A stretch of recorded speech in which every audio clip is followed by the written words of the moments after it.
There we go.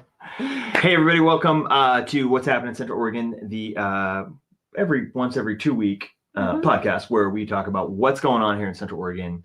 My name is John Crom. This is my wife, Shannon. Hi, y'all. And let's get into it. Let's go. We've got some stories today to bring you. We just think that they're important and interesting to Central Oregon as far as development, economic news, business news, stuff like that. So today, let's hop into our stories. Okay. If you're watching this live, go ahead. I said, are you going to do an overview? Are you going to tease them a little bit about what the stories are, or are you just going to jump right in? We will do some teasing. First, if this is your first time here, obviously subscribe or give us a like or whatever, wherever you're watching or listening to this. If you're watching it on YouTube or Spotify. Or if you're local too. We want to know if you're local. Maybe you know of something that you want to know about. Yeah. Bring it up. Throw it in the comments. We'll look it up. We'll get you some info on it. Exactly. Let us know where you're from, where you're listening from, where you're watching, what platform you're watching. And then let us know if you have any questions about anything that we discuss here on this podcast live stream. So we're going to talk about tree code stuff. There's a lot of fun new drama going on with the Bend tree code that they adopted about a year ago. We're also going to talk about a little competition that Bend happened to be kicking butt in right now. Talking the strongest town finalist in the top 16. Bend is. I'm going to talk about the landfill. Little crash and burn action right there at the Moon Pit. The historic post office downtown is going to be transformed into a really chic boutique hotel. Oh, interesting. Which will be pretty fun, I think. I think it'll be pretty cool. Yeah. And then there's a debate going on right now over tourism dollars. And we're going to look into that and kind of figure out who's in the fight for your tourism dollars or for the tourism dollars, because there are a couple different entities that are not super happy. And then finally, we'll probably go ahead and touch a little bit on Mount Bachelor and the local ownership group that's trying to buy the mountain. Yeah. So, all right, let's go ahead. Let's jump into our very first one here. Oh boy. So let's see, pull it up here on the screen. But this is an ongoing thing that's very highly debated from builders and developers perspective on which trees do you save and which trees can we just get rid of? Exactly. So developer refuses to comply with Bend's new tree code. Refuses to comply. Okay, so a little background here. A year ago, more than a year ago, the city of Bend, under a different city council, kind of congregation there, decided that they wanted to do something about some of these developers clear cutting the trees in these new neighborhoods that were coming up. Which I totally get. I mean, they'll go in and they have 42 acres and they'll just clear cut the whole darn thing. And then they'll plant these baby aspens everywhere. And you have to wait, a couple decades before those things are nice and mature and stuff. So it just kind of, we have beautiful trees and, they just clear cut to make it easy for them. But they also, they got to take into account of how much they cost the land and how many homes they can get in. Yeah. And they go in and the new tree code is you have to save specific ones. And that's really the issue here is that, yes, there were a couple of neighborhood developments that were, it was tragic to see because they just clear cut tons and tons of trees. It was a very forested lot or forested chunk of land, and they just whoosh, goodbye. So there was a lot of public outcry, and so the city decided to act. And that particular city council was a little bit more leaning towards liking the trees. Everybody loves trees. You know me. Yeah. I'm a big tree hugger, I guess. I love trees. I love trees. But again, this city council's job is, and they've actually kind of stated their mandate is to work on this affordable housing crisis. So again, back to the tree code. Last year, they said, look, you got to keep more trees here. And there's all kind of specifics. I don't have them in front of us right now. The amount that you need to thin out, or the amount that you can get rid of, the ones you have to keep on the lots and stuff like that. But basically, what it has done is made it very, very challenging for builders to keep their costs low. Yes. They have to save certain trees. They have to, which change creates their lots and stuff. Yeah, they have to move their lots around. Trees. Exactly. And it just makes it very challenging for developers to keep homes affordable. Yeah. It's a lot easier to just mow them all down and then plant new ones than it is to move around certain trees and it was, oh, let's save that one because that one's going to go right here according to the plan and whatever. So anyway, this developer here, he's received millions in state funding to build more than 100 affordable homes in Southwest Bend. He told the city he's not going to follow the recently adopted tree preservation code, setting the table for a continued land use dispute and raising questions about whether the quest to save trees is compatible with the city's housing needs. That's exactly what we're talking about here. So, which that area where he is proposing to build is heavily treed. Yes, there's a lot of trees there. That was actually the front part of that is one of the developments that was originally, clear cut, kind of raised a lot of these alarms, right? Yes. Now it's like another phase of this. And so he said he's not going to deal with it. Now, I happen to know on kind of the back end that with this new tree development code, the city is required to revisit this annually. And they're going to look at some case studies and they're going to revisit this annually to see whether or not it's working, whether or not it's impacting anything. And that's going to be really interesting. So this July, August, I believe, they're going to be taking a look to see if this is something that's effective or not. And apparently the different city council makeup should look at this a little more analytically, and hopefully they're going to decide that, yeah, as much as we'd really love to save the trees, as much as it's good for the environment and CO2s and emissions, stuff like that, it is causing an undue burden on developers to build affordable homes. That's what we're hoping.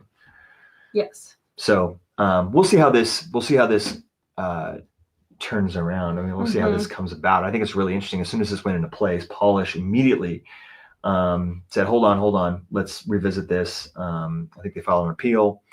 That sat around for probably 6 months. They withdrew the appeal. And at this point, we're just kind of waiting to see what this is going to happen.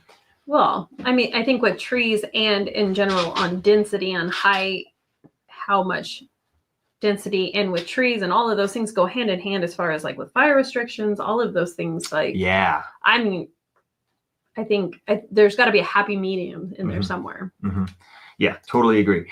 The other thing that I thought was really interesting, actually, let me see if I can pull this up. Another thing, and this is something that I think is going to come up when they revisit this in August, is that Bend also just approved, and I wasn't actually going to put this on here, but now I think that I will. Let's pull it up here. Oh. Bend just recently, this is March 6th actually, approves a massive 42-acre Ponderosa housing project with 371 new homes. Wow. Now, that's a lot, right? That's a lot of homes. A lot more than you'd kind of think. So the Ponderosa master plan, again, 42 acres. This, again, is on that south side of town, similar area as you're heading down towards DRW on the Deschutes River Woods on the Parkway, like right before you get to that area down there. I've got a Ponderosa Major Community Master Plan. Now, I don't exactly know who's the builder of this is. Maybe it's just a developer and they will sell these lots to a builder. But they've got, like I said, 142 homes coming in here. Is that what is it? Oh, so it goes, okay. It goes west. This is so there's the highway, and then you turn off right there, and then boom, there's all this right in here. This will be interesting because, again, this is a pretty treed area, and I've already heard that the developers already increased the size of the green space above and beyond what they're required to have for green space because they kind of do the math with the trees ratio that they need to move. And they're like, let's just have more green space. That way we can save more of those trees in the green space. But still, aren't we looking for more housing? And if we're looking for more housing, they're putting more space towards green space. But they're doing that because they're trying to appease the city codes. Like you have to have so much green space. You have to have so many townhouses. You have multifamily, all of these things, these options, in order to meet their requirements for housing, for all different types of housing. But at the end of the day, like, we just need the cost to come down for all these fees so we can actually try to make it a little bit more affordable. Yeah, definitely. So anyway, it'll be interesting to see how that shakes out. It's interesting the way a developer's just like, I'm not going to do it. Like, well, you kind of have to. Ooh, another thing that's really interesting in this that I forgot to mention is that the Oregon State, is actually introducing legislation for some new tree code stuff as far as the development. It looks preliminary things make it look like it won't be as restrictive as Bend's code is, which means if it passes, Bend will have to kind of retract and move back on some of their restrictions to match what the state guidelines would be. So that's another thing that could end up coming down and kind of loosening up some of these tree code things. Interesting. Yeah. Let's go ahead and talk about our next story then. Let's move in. Let's talk about what makes Bend so great, right? I mean, we're complaining about tree codes and the contradiction of housing and tree codes and stuff, but actually, despite all that, let's see if I can find a Bend. We'll pull it up here. Actually, I'm going to go to this first. Let's see here. Bend flexes its muscle, makes strongest town finals. What does that mean? Well, I'll show you. Was there a push-up contest? Bend makes the final 16 in strongest town contest for smart growth strategies. So this is an organization that does this. I think they do this every year, and Bend's getting national recognition for its work on housing and transportation. We've made it to the final 16. I don't know that there were more than 16. I looked into the website to see how this was organized. I think that they just picked 16 and they picked 16, and that was the strongest town contest, the final 16, the Sweet 16. A local developer, actually, one of the developers for Hiatus Homes. Okay, yeah. He's the one that filled out the application. He sent it in. It's got this whole nice write-up on how eco-friendly we are and how our transportation and our building and how we're trying to, all of the things that we are working on as a community. Our huge strides of trying to make it more green. The strides that we're working on here, and how that makes us an incredible community. There's a cute video about it. It's cool. It's actually pretty neat. And they're prioritizing the streets for pedestrians and bikes and stuff that sometimes we complain about a little bit because we'd rather drive to downtown Bend, but just different things that make Bend really great. And so this isn't a long article. There's not a whole lot to say. However, let me see if I can get to it. Let's see if we can click this link. It will take us there. Breaking news. As of this right now, Bend, Oregon's made the final 4. Oh, our competition. Yeah. Harrisburg, Virginia. Yeah. Greenfield, Massachusetts. Yep. And Marion, Ohio. Never heard of them all. Never heard of them. Not really. That's not true. I have. But voting opens 3/31. So next week, if you want to go ahead and vote for Bend, you could totally do that. Oh, and a little hiatus. Oh, it looks like.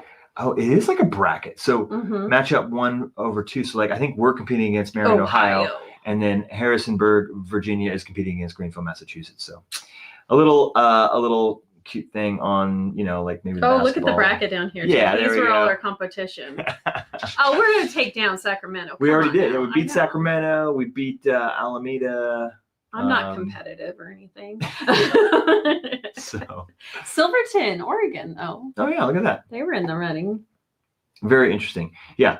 Bellingham, Washington, Sacramento, Alameda, Richfield, Minnesota, Marion, Ohio, Warrenville, Illinois, Decorah, Indiana. Is that what that is? Silverton, Calgary, Greenfield, Manchester, Harrisonburg, Elizabethtown, Kentucky, Calgary, Alberta, Calgary. What? Oh, this isn't a United States thing. This is a anywhere thing, apparently. Okay, so that's kind of cool. We're in the final 4. We will see how that shakes out. Yeah. Interesting. Very interesting. Win another award.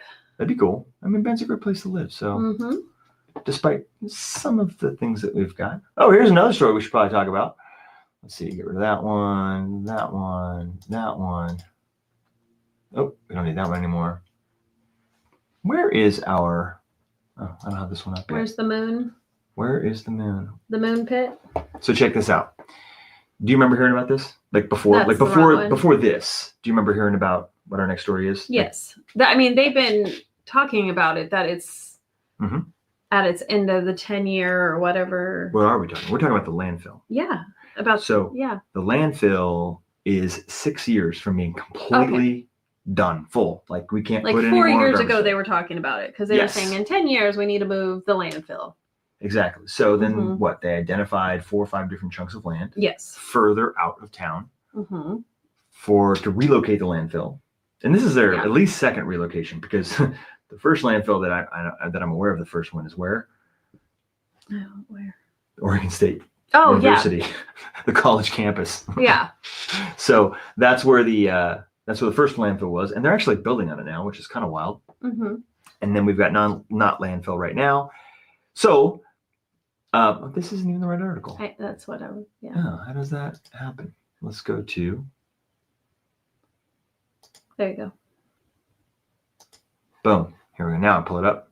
So, after years of work and $1.4 million later, the Shoes County landfill site talks fall through. Yeah, that's a lot of money. They had a bunch of, they had 3 or 4, maybe 5 different sites picked out,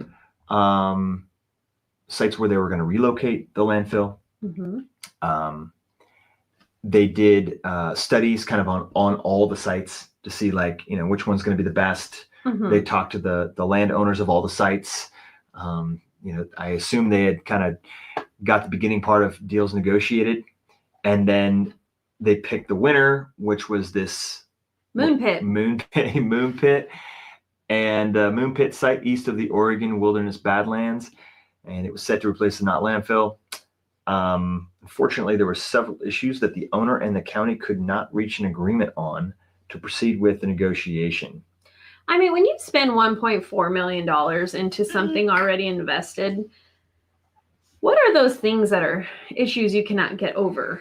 Like, is it come down to cost? Is it come down, or I shouldn't say cost, but price? Or is it like there's like a mineral that's there that they don't want, you know, dumping a whole bunch of garbage on or something? I don't know. Like, it just. I have no idea. What kind of roadblocks? Like. Especially after already having spent $1.4 million. Yeah. What kind of tests? Yeah. What kind of tests are we talking here? Yeah. Why are tests that expensive? Is there some unobtainium type metal that's like there? From the Marvel Cinematic Universe. No, that's that's right. That's Avatar. That's Avatar. That's Pandora. Unobtainium. Unobtainium.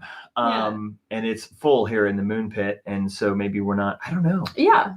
It's kind of wild to me that and I mean, I'm sure this happens a lot with certain big developments and stuff like that, but that's a lot of money. It seems like it's a lot of money spent Yeah. to not really have much of a tangible result. Mm-hmm. I suppose they're going to go back to the other 3 or 4 sites and talk to them. Yeah.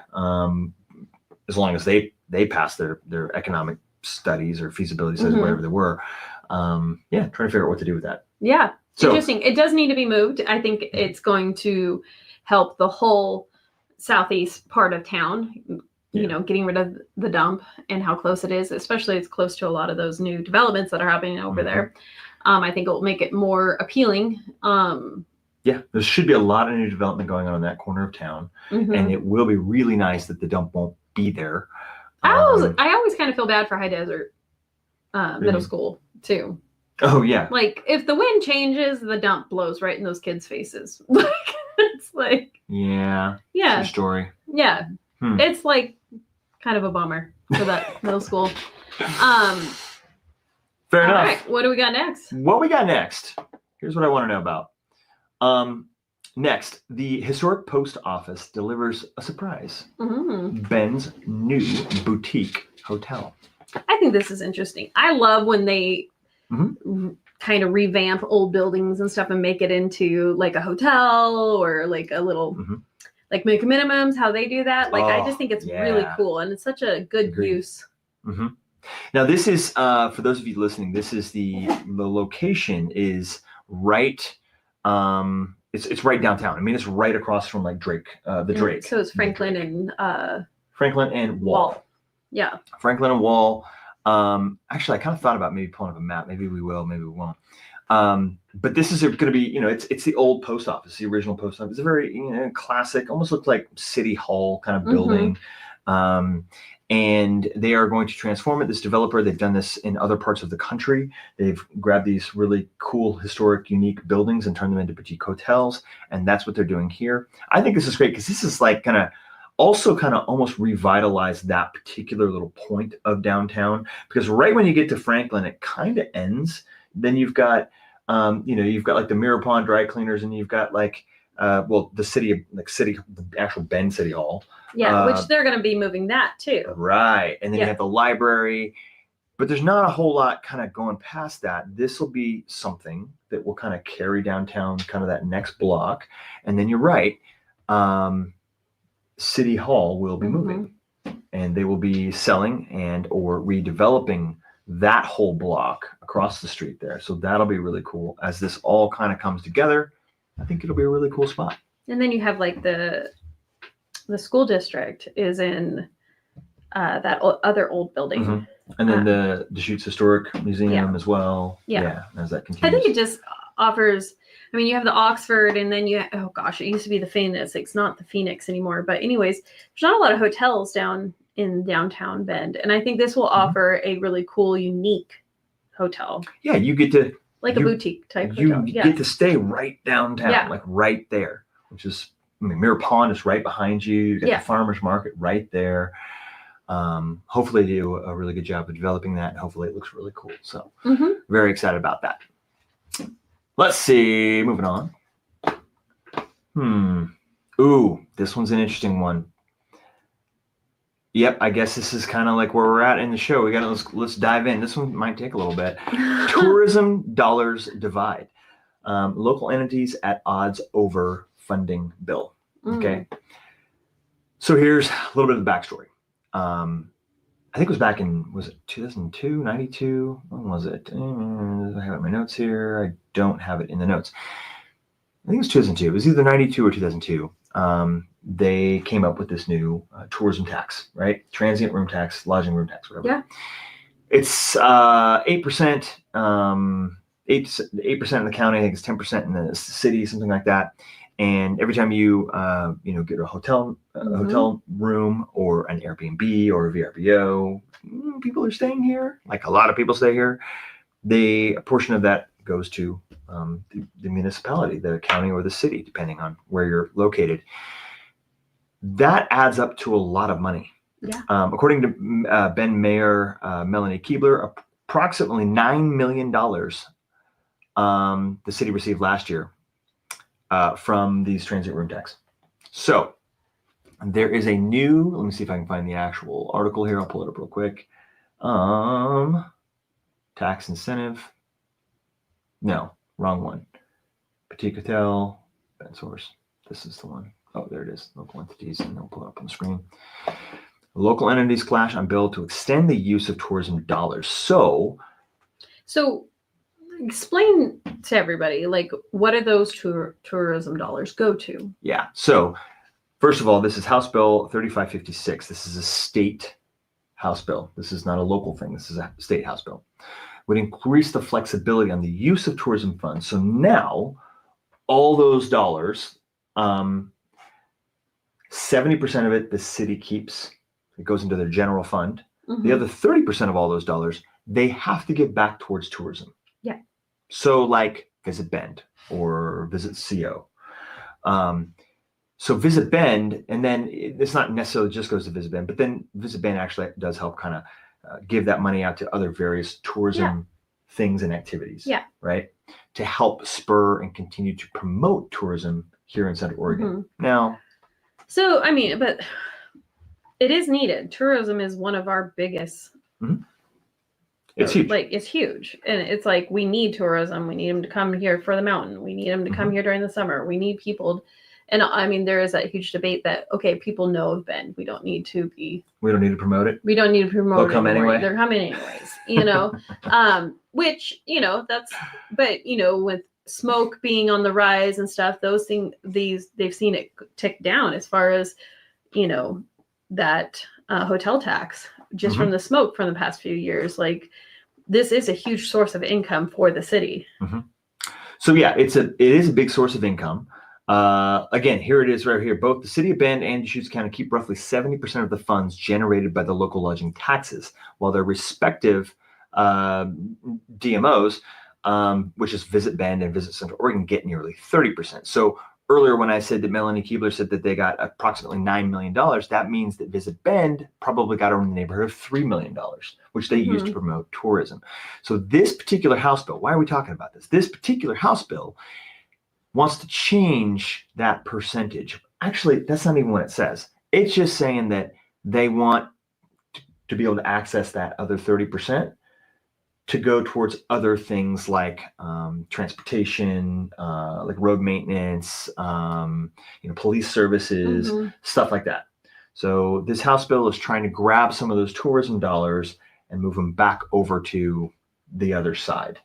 So the city's going, yeah, we would love some more money to fix the roads up. I mean, they're getting 70% of it, but they want more. And then Visit Bend's going, no, you can't cut out tourism. Like this is we're bringing these people into town in the first place. This is why we have this tax. We have this tax because we're like, this income's coming in because we are helping to generate it, because we are promoting people to come into this town. So it creates a really interesting dynamic. Like who is going to kind of prevail in this case? Is this going to go? And the other thing is the bill isn't specific to where this money is going to go. So they say, infrastructure and police services, but what's to keep it from using it for anything else? I mean, they could just use this money for anything that is not necessarily impacted by tourism. Yeah. Right. So that one, well, I don't know. We'll see what happens. That's going to be interesting to see how this transpires.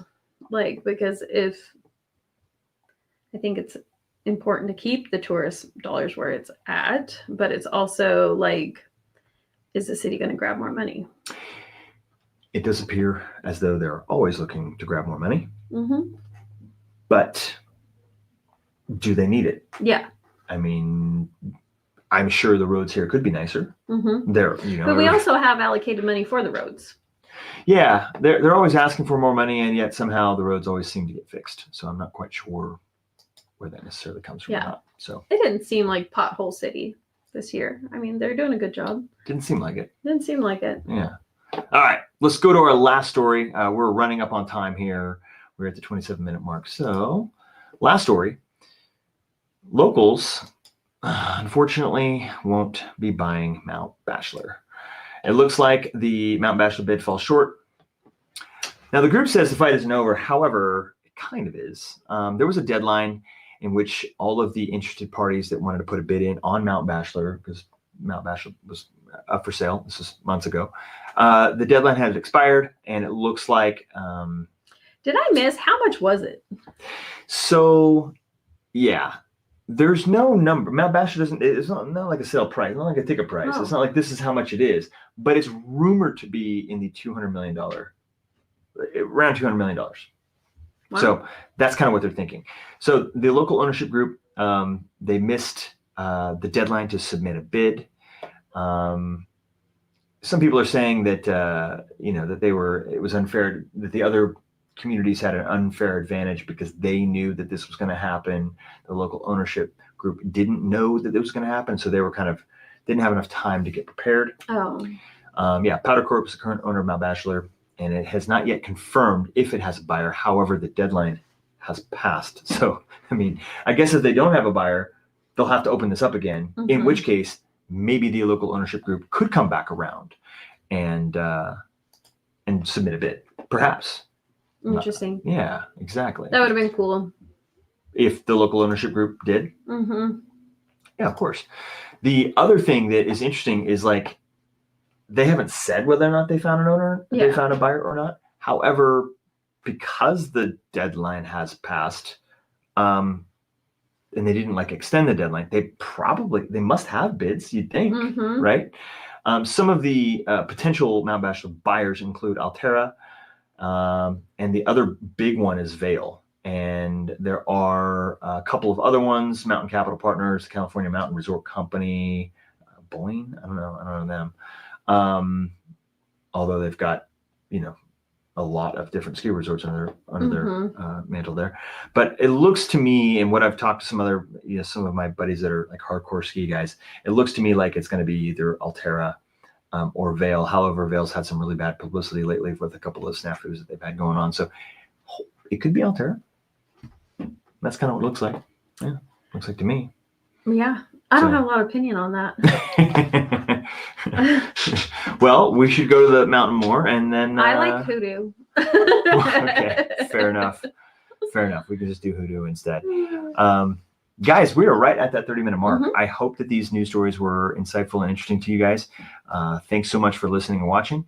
And if you have any other questions about developments, any maybe news stories that you want us to get to the bottom of, we will do our very best to get to the bottom of them, bring you some extra insight. And thanks for watching. Yeah, thanks for watching. All right, guys. We'll see you in 2 weeks for our next live stream podcast, What's Happening in Central Oregon.